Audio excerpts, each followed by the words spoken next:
Olá, é com alegria e gratidão a Deus que iniciamos esta reflexão, que tem por título Cidadania a começar em mim.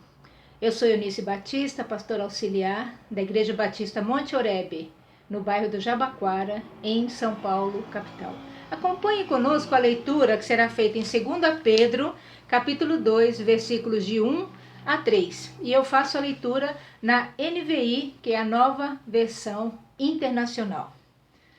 Apóstolo Pedro fala: No passado surgiram falsos profetas no meio do povo, como também surgirão entre vocês falsos mestres. Estes introduzirão secretamente heresias destruidoras, chegando a negar o soberano que os resgatou, trazendo sobre si mesmos repentina destruição.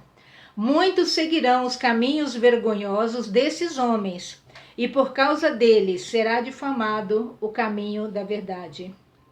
Em sua cobiça, tais mestres os explorarão com histórias que inventaram. Há muito tempo, a sua condenação paira sobre eles e a sua destruição não tarda. Esse é um texto difícil, um texto muito pesado que nós vemos nesta carta de Pedro. E é um texto que requer uma reflexão muito pertinente para o que nós estamos vivendo hoje. Eu trouxe para iniciar essa reflexão um artigo que foi publicado no dia 4 de agosto.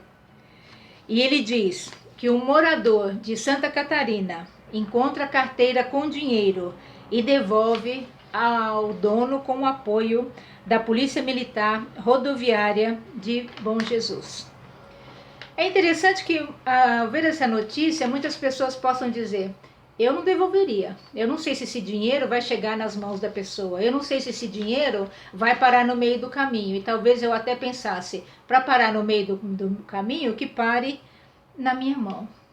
E aí, esse ato desse morador, e vejam que é interessante que a manchete não diz o nome dessa pessoa. Ele simplesmente pega um ato tão importante como esse e colocam um morador de Santa Catarina. Esse morador não se preocupou em ser reconhecido. Ele fez agindo por valores próprios. E aí, a primeira lição que eu aprendo dessa cidadania é isso. Eu escolho ser o agente da mudança que eu quero ver. Mahatma Gandhi diz: seja a mudança que você quer ver no mundo. E é interessante que essa mudança, ela não é feita de grandes ações, não é feita de grandes atitudes, ela é feita de pequenos atos. Nós temos um outro ato que eu trouxe aqui, de uma pessoa que encontrou um cofre com dinheiro. Essa aqui é de 27 de agosto. Ele encontrou um cofre com dinheiro e devolveu o cofre com o dinheiro. E ele diz, está escrito em letras pequenas aí na tela, talvez não dê para ver, mas eu vou repetir o que ele falou. Ele disse: eu gosto de deitar minha cabeça no travesseiro e dormir tranquilas. Ele era um catador chamado Sr. Manuel de Sá, com 63 anos. Pela idade dele, talvez fosse a última chance que ele tivesse de conseguir algum dinheiro. Mas ele disse: eu não conseguiria fazer isso se tivesse pegado o dinheiro. Fazer isso o quê? Deitar minha cabeça no travesseiro e dormir tranquilo.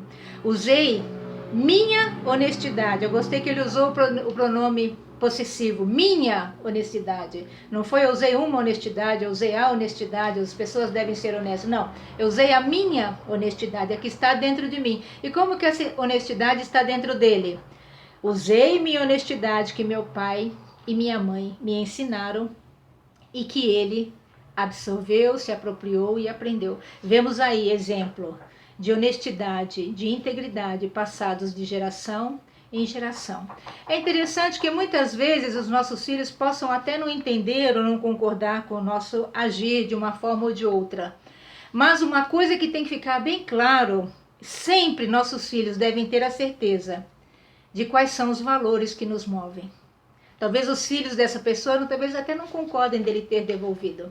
Mas ele tinha bem claro para ele o que moveu. E aí a gente entende, eu escolho ser agente da mudança que eu quero ver. Interessante também, às vezes a gente fala, família forte, igreja forte, família forte, e a gente parte do princípio de que uma família forte é a base da sociedade. Com certeza, família forte é uma base da sociedade, mas nós não podemos esquecer que uma família forte só é possível se for feita, se for composta por indivíduos fortes. Eu preciso ser individualmente forte para eu conseguir ser capaz de construir estruturas fortes.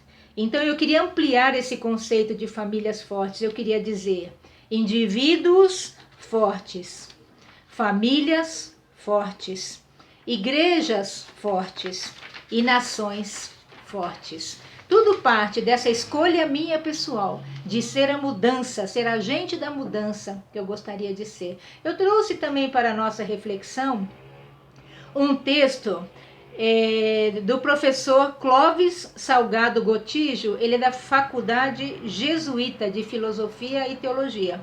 Ele escreveu um texto que vidas vividas importam. É um texto extremamente interessante, muito profundo, e eu tirei um pedaço desse texto que ele diz que algumas coisas o incomodam, e ele incomoda-se em especial com essa falta de cuidado que a gente tem com os nossos idosos. E aí ele amplia essa discussão, e eu vou ler a transcrição dele que eu vi no site da Faculdade Jesuíta.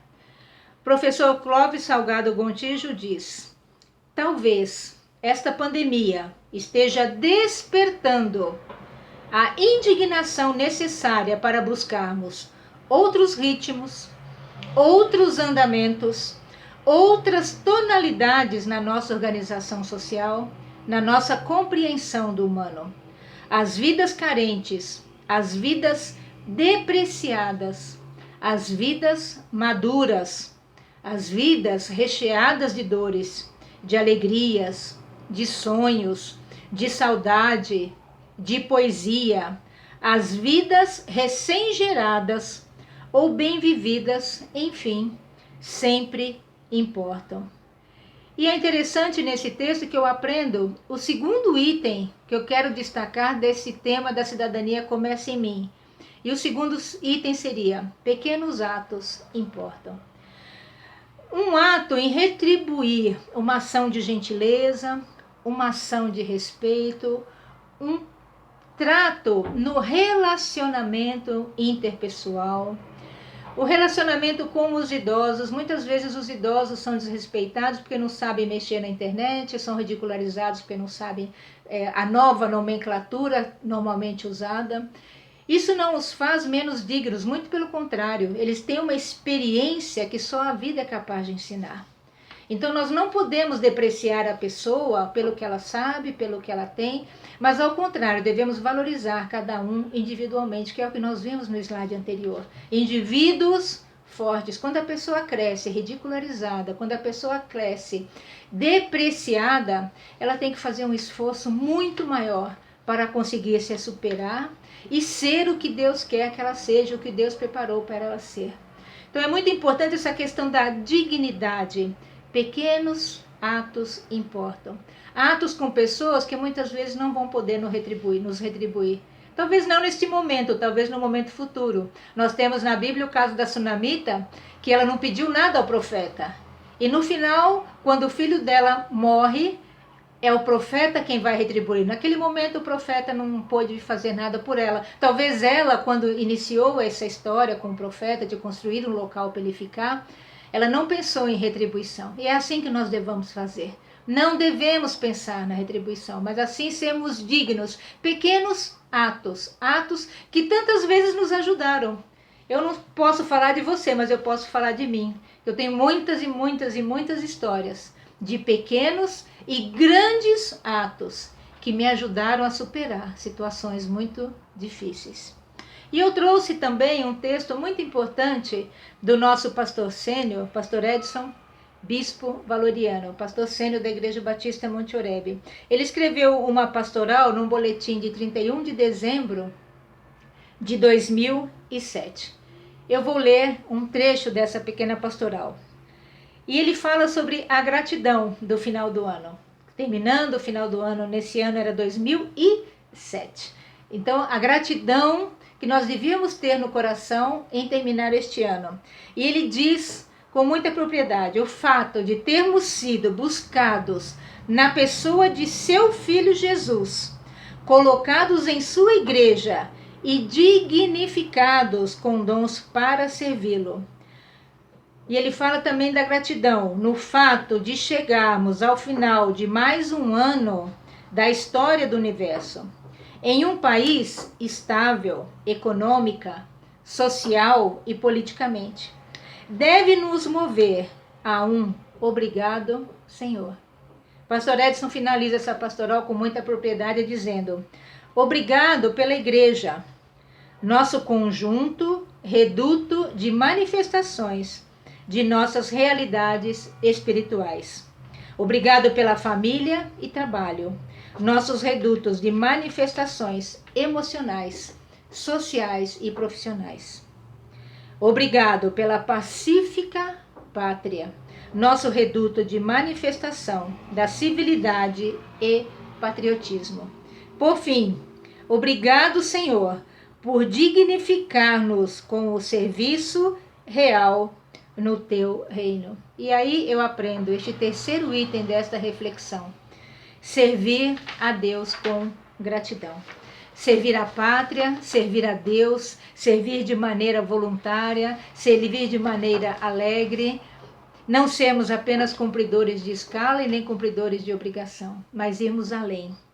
E que o Espírito Santo de Deus nos ajude a vivermos como cidadãos dignos, entendendo que fomos dignificados pela tão grande salvação em Cristo Jesus, tanto para este tempo presente, como para a vida futura.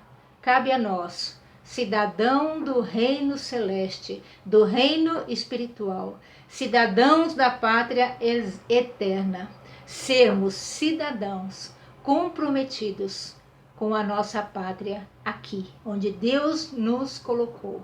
Nossa amada pátria, muitas vezes não tão mãe gentil, mas que nós possamos escolher fazer diferença como salvos que somos, a fazer diferença em nossa tão amada pátria. Obrigada a você que tem acompanhado conosco, que nos acompanhou. Inscreva-se em nossos canais, continue deixando o seu like e compartilhando. Contribua com este ministério. Agradeço a você por estar conosco. Amém.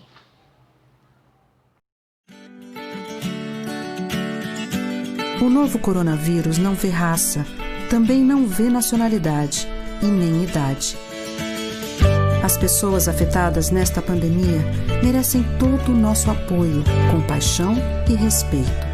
Evite referir-se às pessoas com a Covid-19 como vítimas ou doentes. Refira-se a elas como pessoas com sintomas, pessoas em tratamento ou pessoas diagnosticadas com Covid-19. Mudar a forma de falar e agir é o primeiro passo para combater a discriminação e o estigma.